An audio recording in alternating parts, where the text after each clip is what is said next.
ओम नमो नारायणाय। प्रिय भक्तों, आप सभी के जीवन में भगवान श्री हरि की कृपा दृष्टि सदा सर्वदा बनी रहे, आपका जीवन सदैव सुख में रहे। इसी कामना के साथ में चलिए शुरुआत करते हैं आज के इस बहुत ही पवित्र और पुण्यमयी कथा की, जो कि है वरुथनी एकादशी की व्रत कथा। और यह कथा सुनने मात्र से आपके जीवन के सारे कष्ट दूर होकर और आप सभी को भगवान श्री हरि की शरण मिलती है और आपके जीवन में कभी दुख और दरिद्रता नहीं आती। तो चलिए शुरू करते हैं इस पुण्यमयी कथा को। धर्मराज युधिष्ठिर बोले, हे भगवान, मैं आपको नमस्कार करता हूँ। आपने चैत्र मास के शुक्ल पक्ष की एकादशी अर्थात कामदा एकादशी के बारे में विस्तार पूर्वक बतलाया। अब आप कृपा करके वैशाख कृष्ण एकादशी का क्या नाम है तथा उसकी विधि एवं महात्म्य क्या है, यह बताइए। भगवान श्री कृष्ण ने कहा, हे राजेश्वर, वैशाख मास के कृष्ण पक्ष की एकादशी को वरुथिनी एकादशी के नाम से जाना जाता है। यह सौभाग्य देने वाली, सब पापों को नष्ट करने वाली तथा अंत में मोक्ष देने वाली है।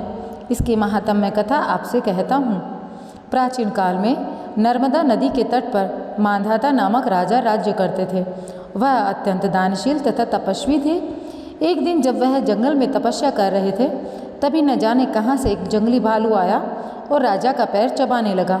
राजा पूर्ववत अपनी तपस्या में लीन रहे। कुछ देर बाद पैर चबाते चबाते भालू राजा को घसीटकर पास के जंगल में ले गया।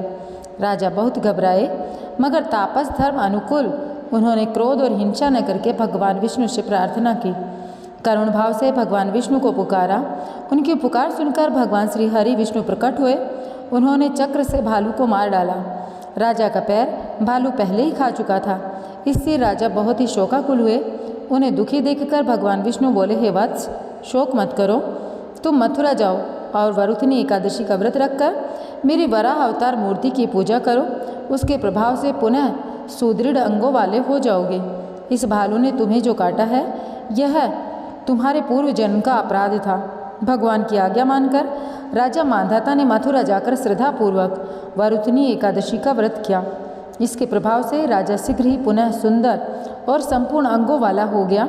इसी एकादशी के प्रभाव से राजा मांधाता स्वर्ग गए थे। जो भी व्यक्ति भय से पीड़ित है, उसे वरुथिनी एकादशी का व्रत रखकर भगवान विष्णु का स्मरण करना चाहिए। इस व्रत को करने मात्र से समस्त पापों का नाश होकर मोक्ष की प्राप्ति होती है। आपको बताएं, अगर आप व्रत नहीं कर सकते तो मात्र आप कथा के श्रवण से भी अपने जीवन के कष्टों को कम कर सकते हैं और भगवान श्री हरि की आराधना कर सकते हैं। एकादशी सनातन धर्म में आचरण किए जाने वाले सबसे महत्वपूर्ण व्रतों में से एक है। लेकिन क्या आप जानते हैं एकादशी के व्रत के पीछे का क्या कारण है? आखिर क्यों किया जाता है यह व्रत? तो देखिए, मुर नाम एक दैत्य था। रावण और कंस की तरह वह मुर भी बड़ा आतंक मचाता था। स्वर्ग में देवों सहित सभी को पीड़ा देता था। सब लोग उससे रक्षा मांगकर श्रीमन नारायण के शरण में आए। भगवान ने कहा, मैं उसे संभालता हूँ, चिंता मत करो। भगवान मुर के साथ युद्ध करने लगे, लेकिन अपनी सारी शारीरिक शक्ति लगाकर भी भगवान उसका कुछ न बिगाड़ सके और भगवान को युद्ध के मैदान से पलायन करना पड़ा। वे हिमालय के गुफा में जाकर छिप गए। मुर भी उनका पीछा करते हुए वहाँ पहुँच गया। भगवान ने ध्यान करना शुरू किया और उनके मन से एक शक्ति उत्पन्न हुई, जो थी मानसिक शक्ति। इस शक्ति ने बाहर आकर मुर को अपनी तलवार से मार डाला। हम जानते हैं शरीर में 10 इंद्रियां हैं, 5 ज्ञानेंद्रियां और 5 कर्मेंद्रियां। 11वीं इंद्री जो होती है वह होती है मन। संस्कृत में एकादशी का अर्थ होता है 11, क्योंकि यह देवी उनके मन भगवान की 11वीं इंद्रिय से निकली थी, इसलिए भगवान ने उन्हें एकादशी के नाम से पुकारा। एकादशी माता की उत्पत्ति का दिन उनके नाम से ही जाना जाने लगा। माता एकादशी के अंतिम चरण के दौरान उत्पन्न हुई थी, इसे जयंती कहते हैं। और उन्होंने द्वादशी के पहले चरण के दौरान दैत्य को मारा था, इसे स्मृति कहते हैं। आपको पता है एकादशी के दिन भोजन क्यों नहीं करना चाहिए? तो चलिए बताते हैं। भगवान ने घोषणा की कि एक एकादशी के दौरान देवी के इस महान कार्य के कारण पूरे जगत में कोई भी पाप नहीं करेगा। लेकिन पाप तो पहले से ही है। जब उसने यह सुना, पाप पुरुष आश्रय की तलाश में इधर उधर भागने लगा कि आखिर एकादशी के दौरान जब कोई पाप नहीं करेगा तो वह रहेगा कहाँ। वह जहाँ भी गया, सभी ने उसे एकादशी के दिन आश्रय देने से इनकार कर दिया। अंत में अन्न अर्थात भोजन ने एकादशी के दौरान उसे आश्रय देने के लिए सहमति दी। यानी कानि च पापानि ब्रह्महत्यानि कानि च अन्नम आश्रित्य सर्वाणि तिष्ठन्ति हरिवासरे अगम स केवलम भुंगते यो भुंगते हरिवासरे। तो एकादशी के दौरान सभी पाप भोजन में आश्रय लेते हैं। जो कोई एकादशी के दौरान भोजन करता है ये पाप उस व्यक्ति में प्रवेश कर जाते हैं और रोग, समस्या, हानि, परेशानी, दरिद्रता इत्यादि बन जाते हैं। एकादशी देवी को विष्णु कन्या भी कहा जाता है क्योंकि वह भगवान की मानस पुत्री हैं। उनकी मूर्ति पूरी जगन्नाथ मंदिर और द्वारका धाम में है। भगवान के धर्म की रक्षा के लिए जितने भी अवतार हैं वे सभी एकादशी के दिन ही हुए हैं, इसलिए भी यह दिन बहुत पवित्र है।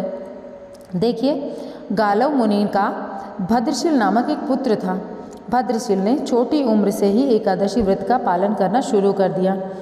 मुनि ने उन्हें ऐसा करने के लिए कभी नहीं कहा था। एक बार मुनि ने भद्रशील से पूछा कि उन्हें इस व्रत को करने से किसने कहा है। भद्रशील ने कहा, मैं कई जन्मों से एकादशी का व्रत करता आ रहा हूँ। आमतौर पर किसी को भी पिछला जन्म याद नहीं रहता। जब तक आप माँ के गर्भ में होंगे तब तक आपको पिछले जन्म की स्मृतियाँ रहेंगी, लेकिन जन्म से ठीक पहले वह सारी स्मृतियाँ मिट जाती हैं। लेकिन भद्रशील को अपने पिछले जन्म की सारी स्मृतियाँ थीं।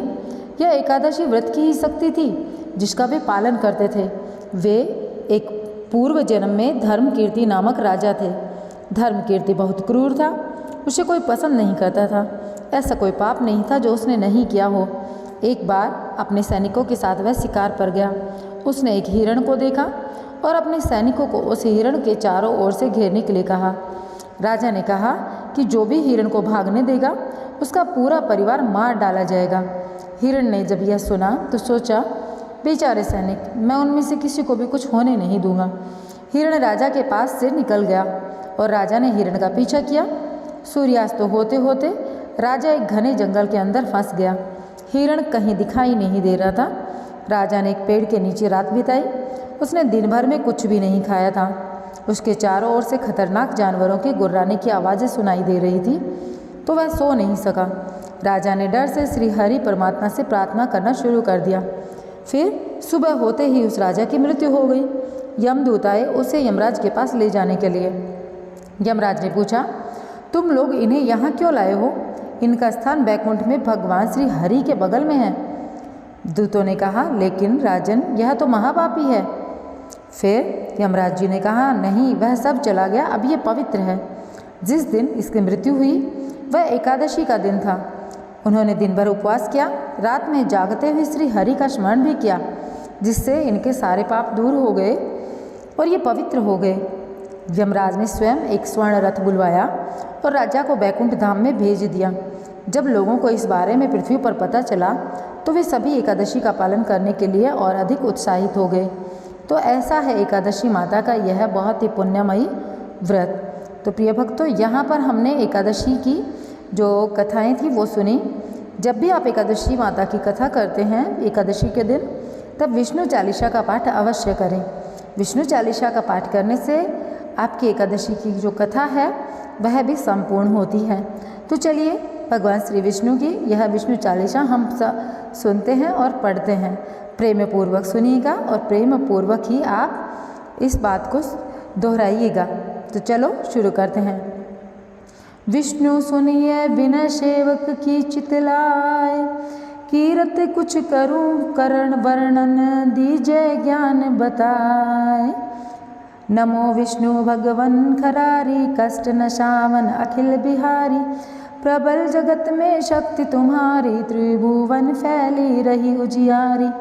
सुंदर रूप मनोहर शूरत, सरल स्वभाव मोहिनी मूरत। तन पर पीतांबर अतिशोहत, बैजंती माला मन मोहत। शंख चक्र अर गदा विराज, देखत दैत्य असुर दल भाजे। सत्य धर्म मद लोभन गाजे, काम क्रोध मद लोभन छाजे। संत भक्त सज्जन मनरंजन, धनुज असुर दुष्टन दल गंजन। सुख उपजाए कष्ट सब भंजन, दोष मिटाए करत जन सज्जन।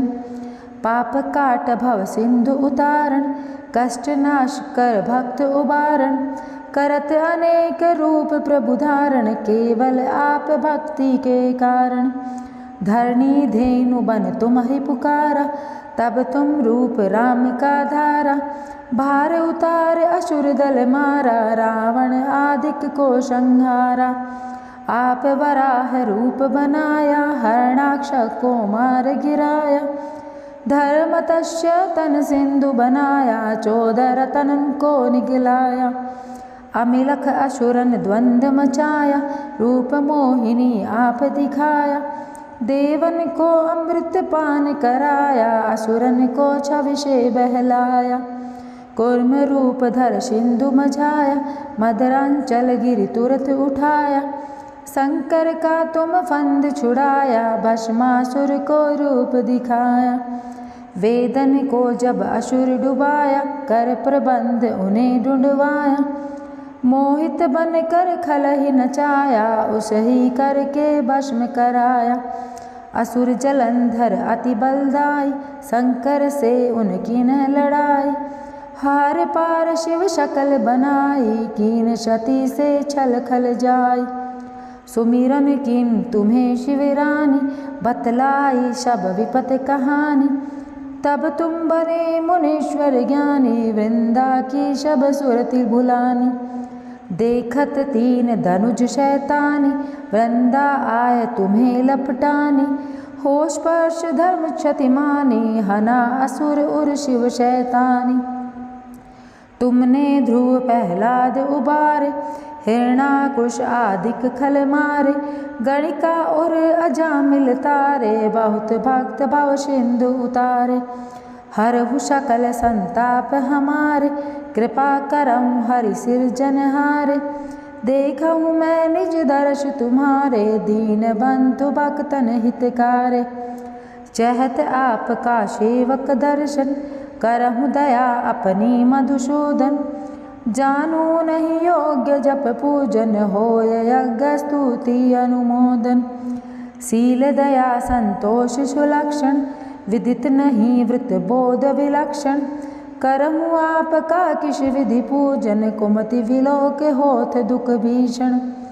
करहु प्रणाम कौन विधि सुमिरन, कौन भांति मैं करहु समर्पण।